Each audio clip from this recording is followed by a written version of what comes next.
Experimenting with knowledge transfer. It means recognizing the strengths and limitations of different media. My early experiences working with mainstream media piqued my interest in knowledge transfer and a desire to experiment with various ways to translate my bioethics research to connect with different audiences. Collaborating with journalists is an extremely effective and rewarding means of sharing research findings with the general public. But one of the major downsides is that we lack control. As academics, we are the expert consulted, we provide intellectual content, but the journalist is the author and in control of the final product. And as people used to being authors and responsible for our communication, it can take a conscious effort to let go and give this control to another. This desire to have more control over my public engagement led me to explore other media and formats where I could dictate both the content and the form of the product and adjust to different audiences. In exploring these different media, I learned that the medium is the message and that the form is as important as the content. Here I explore some formats I've used extensively and I think effectively over the years. Public presentations to community groups or professional audiences, webinars, commentaries and letters to the editor, blogs like this one, and social media. Public or professional presentations. Public lectures are, in a sense, much easier than media interviews because you're in control of the presentation. But the audience, whether a general interested public or a group of professionals, and the venue can prove to be very challenging if you're not prepared in advance. The form is closer to the academic presentation style used in courses or conferences. You often have more time than a 15 to 20 minute conference presentation, but you rarely have 1 to 3 hours like you would in a classroom. Often it's a 30 to 45 minute presentation and then 15 to 30 minutes of questions, but highly variable. Like with journalists, you're most likely talking to non-expert audiences, so they need a very engaging format to understand the message. Be careful to avoid death by PowerPoint with lots of text that will bore the audience. Instead, use images and metaphors, real-world examples, personal anecdotes, diagrams, etc. Is visual support, PowerPoint, necessary, or would it be better for this audience to do a stand-up presentation without media support? Are you comfortable talking without notes or slides? If possible, visit the venue at which you'll be presenting so you can adjust your presentation style. Can you move about among the audience, or are you at the front of the hall? Will people be able to see your slides from the back of the hall? Will you be using a microphone, handheld, or lapel? Arrive early and bring a bottle of water. Webinars. The advent of low-cost or free video conferencing platforms has massively increased accessibility to different audiences. We can now, in principle, reach literally anyone with an internet connection, but you also have to work harder to be engaging because the screen is a barrier to reading and connecting with the audience, so adjust accordingly. Is the format an individual presentation, a dialogue with a host, a panel discussion, or a debate with other colleagues? Is the platform one with which you are familiar, for example Zoom or Teams, or a specialized product, and is there tech support? If you're using PowerPoint, test the share function in advance, a frequent source of problems and stress. Will the presentation be recorded and disseminated at a later point? If so, can you link to or reuse the content for your own purposes? Can you see the audience, and is there a chat feature, or are you just talking to the screen, to the moderator, or to other panelists? How will questions be presented, by the moderator or via a chat? As with working from home, it is essential to have a good setup, high-speed internet, camera, mic, lighting, and to test these in advance. Commentaries or letters to the editor. A commentary or letter to the editor is a means to share research findings, highlight an important issue, point to a problem, clarify a concept, etc. But it's not the same as writing the introduction or a summary to an academic article. You need to have a very clear storyline and message. Develop only one major argument or idea, and be very topical, otherwise the text will be rejected by the editors. Letters or editorials can be harder to get published because there's often limited place in comparison with journalistic content, so you're competing for space. You have to be extremely concise. Letters will be 250 to 500 words, commentaries 800 to 1,000 words. A too long text will be rejected or massively cut. You need to ruthlessly edit as there's no room for blather. Venues such as The Conversation, Policy Options, Impact Ethics, etc. are great places to publish research summaries, syntheses on specific issues, and commentaries aimed at general or specialized publics. And you'll often be helped editing your text by trained journalists.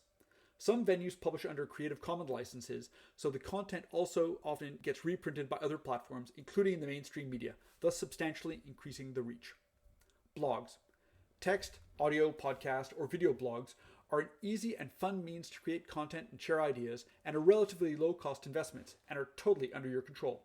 Choose a platform with which you're comfortable, many of which are free, such as Substack or Blogger, or host on your own website. That's a lot more work. Blogs require a coherent storyline or theme to interest readers, so you need to have a good idea of who your audience is and what you can offer of interest. Work to develop a dynamic writing style that's accessible and engaging. Experiment with images, format, links to other resources. It needs regular contributions every few weeks or weekly, like this blog, which can be very demanding to produce. It requires a constant flow of ideas and significant time investment. Reach can be limited if you don't have lots of followers, and it can be hard and slow to grow an audience. Years, not months. Think about how to expand your network, sharing your posts by email and social media. Social media. As someone who started blogging back in the 1990s, when there were few means to reach wider audiences, the development of social media seemed to me the next logical step. Social media each have different forms and functions, and a public reach and engagement that can be destabilizing if you're not prepared. Choose your media carefully because each, Twitter, Facebook, LinkedIn, Instagram, Mastodon, etc., have evolved different cultures and formats. You can use one or many, but just accordingly. The advantage of social media is that it's so easy. You can contribute to almost anything. But your content can also get diverted, lead to negative comments, trolling, and be a dissatisfying experience. Social media posts tend to be relatively short, so concision becomes critical. Readers disconnect from posts that are too long. Sometimes a couple of short sentences in reaction to a news story or someone else's post are all that's needed to contribute to a discussion, to add some nuance to an issue. A longer idea or argument can be articulated in a series of short posts, for example, a Twitter thread, or in a series of longer Facebook or LinkedIn posts. You can use these platforms effectively to share other content of interest to you, news, events, your blog, and this can help build an audience of followers. As for blogs, building an audience requires regular, daily engagement, so think strategically about how, where, when, and how much time and content you can invest in social media. Managing multiple accounts on different platforms requires a clear plan, what goes where, and software to manage and plan posts. I use Buffer. I run 10 different accounts for 3 major personalities. Bryn Williams-Jones, the professor, the Programme de Bioéthique, the academic program, and Bioéthique Online, the journal, across Twitter, Facebook, LinkedIn, and Mastodon. These different personalities each have different but also overlapping content as they reach different audiences, and I intentionally cross-post the same content across different platforms, Twitter, Facebook, LinkedIn. Be careful about setting boundaries between your personal presence on social media and your professional identity. If you mix the two, you're inviting a potentially global audience into your private life. You may want to use separate accounts or platforms with work on one and personal content for friends and family on another. Accept that individual social media posts are transient, not lasting content as for a blog or commentary. It is the flow of posts that makes the difference over time, and you reach to an audience interested by your ideas. Take-home messages. There are of course many other classic formats of knowledge transfer, aside from academic articles and presentations, such as briefing notes or reports to decision makers in the public or private sectors. Other more creative approaches include using video clips, like on YouTube, cartoons, or graphic novels to reach publics less interested in text. For those who wish to reach non-academic publics or to engage differently with students or academic colleagues, I encourage you to explore and experiment with these and other approaches to knowledge transfer.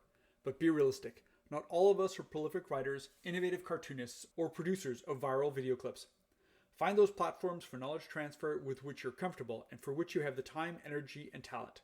And then have fun sharing your ideas. Expérimenter le transfert des connaissances. C'est reconnaître les forces et les limites des différents médias. Mes premières expériences de travail avec les médias grand public ont éveillé mon intérêt pour le transfert des connaissances et mon désir d'expérimenter diverses manières de traduire mes recherches en bioéthique pour toucher différents publics. La collaboration avec les journalistes est un moyen extrêmement efficace et gratifiant de partager les résultats de la recherche avec le grand public.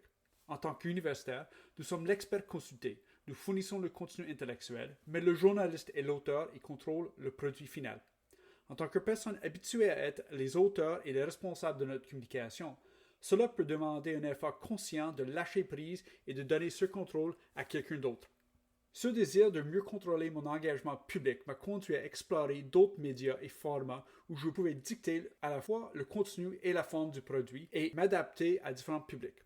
En explorant ces différents médias, j'ai appris que le support est le message, que le forme est aussi important que le contenu. J'explore ici quelques formats que j'ai beaucoup utilisés et je pense efficacement au fil des ans. Présentations publiques à des groupes communautaires ou à des publics professionnels, webinaires, commentaires et lettres à la rédaction, blogs comme celui-ci et médias sociaux. Les présentations publiques ou professionnelles. Les conférences publiques sont, d'une certaine manière, beaucoup plus faciles que les entrevues avec les médias car vous contrôlez la présentation. Mais l'auditoire, qu'il s'agisse du grand public intéressé ou d'un groupe de professionnels, et le lieu peuvent s'avérer très difficiles à gérer si vous n'êtes pas préparé à l'avance. La forme est plus proche du style de présentation académique utilisé dans les cours ou les conférences. Vous disposez souvent de plus de temps qu'une présentation de 15 à 20 minutes lors d'une conférence, mais vous disposez rarement de 1 à 3 heures comme dans une salle de classe. Souvent, il s'agit d'une présentation de 30 à 45 minutes suivie de 15 à 30 minutes de questions, mais c'est très variable. Comme pour les journalistes, vous vous adressez le plus souvent à des publics non experts qui ont donc besoin d'un format très attrayant pour comprendre le message. Veillez à éviter le mort par PowerPoint avec beaucoup de textes qui ennuient le public. Utilisez plutôt des images et des métaphores, des exemples du monde réel, des anecdotes personnelles, des diagrammes, etc. Un support visuel, PowerPoint, est-il nécessaire ou serait-il préférable pour ce public de faire une présentation debout sans support médiatique? Êtes-vous à l'aise pour parler sans notes ni diapositives? Si possible, visitez le lieu où vous ferez votre présentation afin d'adapter votre style de présentation. Pouvez-vous vous déplacer parmi le public ou devez-vous rester à l'avant de la salle? Les gens pourraient-ils voir vos diapositives depuis le fond de la salle? Utilisez-vous un microphone à main à revers? Arrivez tôt et apportez une bouteille d'eau. Les webinaires. L'avènement des plateformes de vidéoconférences gratuites ou peu coûteuses a considérablement accru l'accessibilité à différents publics. Nous pouvons désormais en principe atteindre littéralement toute personne disposant d'une connexion Internet. Mais il faut aussi redoubler d'efforts pour être attrayant car l'écran est un obstacle à la lecture et à la communication avec le public. Il faut donc s'adapter en conséquence. S'agit-il d'une présentation individuelle, d'un dialogue avec un autre, d'une table ronde ou d'un débat avec d'autres collègues? S'agit-il d'une plateforme que vous connaissez bien, par exemple Zoom ou Teams, ou d'un produit spécialisé? Et y en a-t-il une assistance technique? Si vous utilisez un PowerPoint, testez la fonction de partage à l'avance, une source fréquente de problèmes et de stress.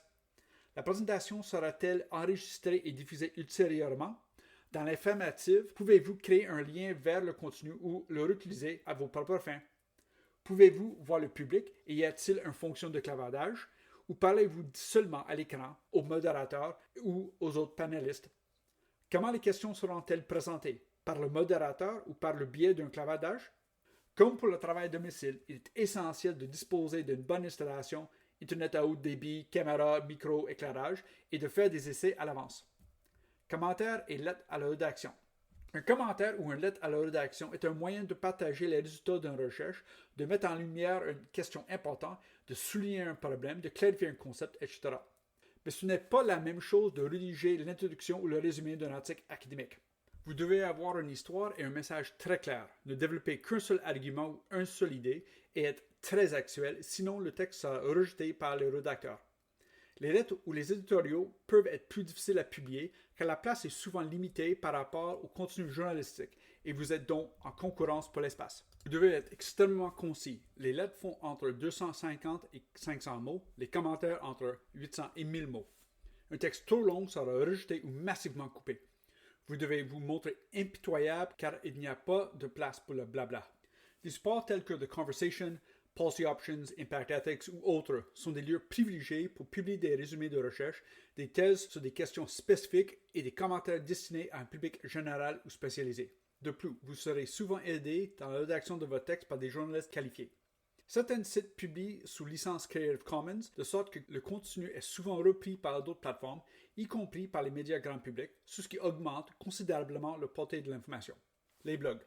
Les blogs textuels, audio, des podcasts ou vidéos sont un moyen facile et amusant de créer du contenu et de partager des idées, représentant un investissement relativement peu coûteux et sont totalement sous votre contrôle. Choisissez une plateforme avec laquelle vous vous sentez à l'aise, dont beaucoup sont gratuits, comme Substack ou Blogger, ou hébergez-la sur votre site web, ce qui représente plus de travail. Les blogs ont besoin d'une histoire ou d'un thème cohérent pour intéresser les lecteurs. Vous devez donc avoir une bonne idée de votre public et de ce que vous pouvez lui offrir d'intéressant. Efforcez-vous de développer un style d'écriture dynamique, accessible et attrayant. Expérimentez avec des images, des formats, des liens vers d'autres ressources. Il faut des contributions régulières, tous les quelques jours ou tous les semaines, comme ce blog, ce qui peut être très exigeant à produire. Cela demande un flux constant d'idées et un investissement de temps important. La portée peut être limitée si vous n'avez pas beaucoup d'adeptes. Il peut être difficile et lent de développer une audience, des années, pas des mois. Réfléchissez à la manière d'élargir votre réseau en partageant vos articles par courrier électronique et dans les médias sociaux. Les médias sociaux. Avant de commencer à bloguer dans les années 1990, alors qu'il n'existait que peu de moyens d'atteindre un public plus large, le développement des médias sociaux m'a semblé être la prochaine étape logique. Les médias sociaux ont toutes des formes et des fonctions différentes, ainsi qu'un portée et un engagement public qui peuvent être déstabilisants si vous n'êtes pas préparé. Choisissez vos médias avec soin, car chacun d'entre eux, Twitter, Facebook, LinkedIn, Instagram, Mastodon, etc., ont évolué vers des cultures et des formats différents. Vous pouvez en utiliser un ou plusieurs, mais adaptez-vous en conséquence. L'avantage des médias sociaux est qu'ils sont si faciles à utiliser que vous pouvez contribuer à presque tout.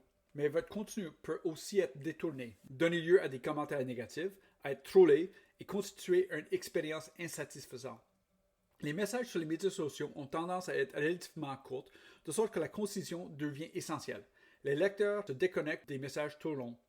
Parfois, quelques phrases courtes en réaction à un article d'actualité ou à un message d'une autre personne suffisent pour contribuer à une discussion, pour apporter une nuance à un problème. Une idée ou un argument plus long peut être formulé dans une série de messages courts, par exemple un fil de discussion sur Twitter ou dans une série de messages plus longs sur Facebook ou LinkedIn. Vous pouvez utiliser efficacement ces plateformes pour partager d'autres contenus qui vous intéressent. Actualités, événements, votre blog. Et cela peut vous aider à constituer un public d'adeptes. Comme pour les blogs, la constitution d'un public nécessite un engagement régulier, quasiment quotidien. Réfléchissez donc de manière stratégique à la manière, au lieu, au moment et la quantité, le temps et le contenu, que vous pouvez investir dans les médias sociaux. La gestion de plusieurs comptes sur différentes plateformes nécessite un plan clair, ce qui va où, et un logiciel pour gérer et planifier les billets. Moi, j'utilise Buffer. Je gère 10 comptes différents pour 3 personnalités majeures. Bryn Williams-Jones, le professeur, les programmes de bioéthique, un programme académique, et Bioéthique Online, la revue, sur Twitter, Facebook, LinkedIn et Mastodon. Ces différentes personnalités ont chacun un contenu différent, mais qui recoupe les autres, car elles s'adressent à des publics différents. Et je croise intentionnellement le même contenu entre différentes plateformes, Twitter, Facebook et LinkedIn. Veillez à établir des limites entre votre présence personnelle sur les médias sociaux et votre identité professionnelle. Si vous mélangez les deux, vous invitez un public potentiellement mondial à pénétrer dans votre vie privée. Vous pouvez utiliser des comptes ou des plateformes distinctes avec le travail sur l'un et le contenu personnel pour les amis et la famille sur l'autre. Acceptez le fait que les messages publiés sur les médias sociaux sont éphémères et ne constituent pas un contenu durable, comme c'est le cas pour un blog ou un commentaire. C'est le flux de billets qui fait la différence au fil du temps et qui vous permet d'atteindre un public intéressé par vos idées. Les messages clés.